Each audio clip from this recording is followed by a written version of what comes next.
ছাত্র দলের কয়েকটা নেতা আমাকে নিয়ে যা তা করতেছে, আমাকে ট্রোল করতেছে, আমাকে গালিগালাজ করতেছে, আমাকে থ্রেট দিতেছে, স্লাট শেমিং করতেছে, আমাকে সাইবার বুলিং এর এমন পর্যায়ে নিয়ে চলে গেছে যে আমার এই ভিডিওটা বানাতে বাধ্য হয়েছে। আমি হচ্ছে প্রেসটেশনে আমি এই ভিডিওটা পোস্ট করতেছি। যদি এরপরে আমার সাথে কিছু হয় বা আমার ফ্যামিলির সাথে কিছু হয়, এটা টোটাল দায়ী হচ্ছে বিএনপির ছাত্র দল। আমি হচ্ছে 2 দিন আগে একটা পোস্ট করছি, যে পোস্টটাতে আমি আমার ফ্রাস্ট্রেশন শেয়ার করছি যে এই ওয়েদারে কেমনে যাবো। অনেক খারাপ অবস্থা ছিল, আমি গাড়ি পাইনি, আমি হেঁটে হেঁটে দৌড়ে দৌড়ে গেছি, আমি পা পড়ছে, আমার হাঁটু পর্যন্ত পানি ছিল, আমি ভিডিও সব পেয়ে দিব, এগুলো আমি ফ্রাস্ট্রেশন শেয়ার করছি। আমার বাল বলা উচিত হয় নাই, আই এগ্রি, বাট এছাড়া আমি একটা খারাপ পর্যন্ত করি না, আমি just আমার ফ্রাস্ট্রেশন উঠাইছি।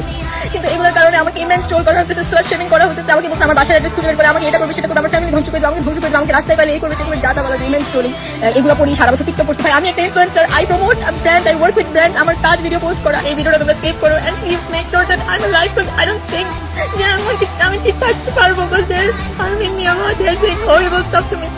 আমার ডিএম যে কি বাজে বাজে কথা দিয়ে ভরে গেছে, আমি জীবনে কল্পনাও করিনি আমার লাইফে যে মানুষ আমার এইগুলো বলবে।